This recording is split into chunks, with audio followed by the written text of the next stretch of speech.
naitwa Crescencia Kapinga, ni mkazi wa manispaa ya Songea, lakini vile vile ni mwandishi wa habari. Kifo cha Mheshimiwa Jenista Joakim Mhagama nimekipokea kwa masikitiko makubwa sana. Kwa sababu kwanza alikuwa mdau wangu mkubwa, lakini licha kuwa mdau wa habari, alikuwa ni dada yangu. Yaani ni dada yule ambaye dada yangu amenilea, ambaye alikuwa ananirekebisha. Nikienda alijojwa ananiambia pita hivi. Ndio nilivyokuwa naishi na Jenista.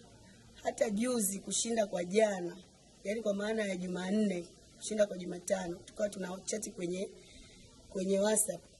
Nikawa namuuliza unaendeleaje, akaniambia mdogo wangu unaendelea vizuri.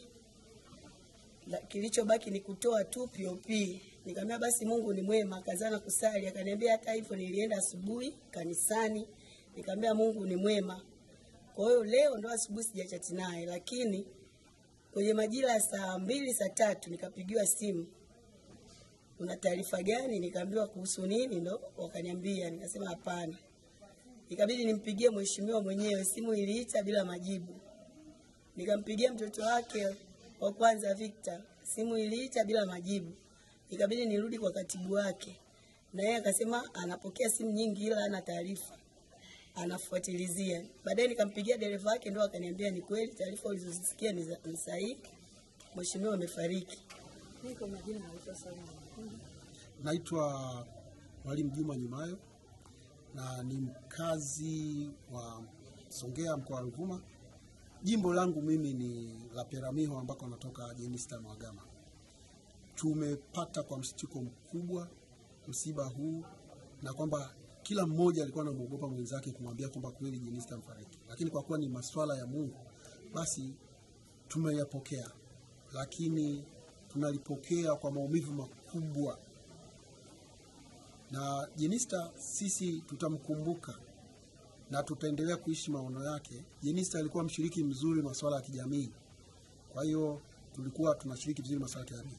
Mimi nikiwa kama admin wa kundi la Jimbo Songea mjini, niliweza kuwa kila nikipata fursa ya kutaka watu wachangiwe wenye matatizo na shida maalum, kama ni watoto, kama ni watu wenye uhitaji, mimi hiyo kazi nilikuwa naifanya. Jenista alikuwa anatusaidia sana.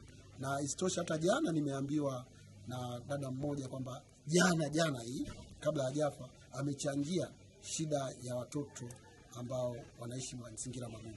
Na ninakumbuka mwaka jana alitachangia kwa ajili ya watoto wanaoishi mazingira magumu pale shule ya msingi Ruhira, ambao wana ulemavu wa albino, viziwi, wasioona na magonjwa mengine yasiyokuwa ya kawaida.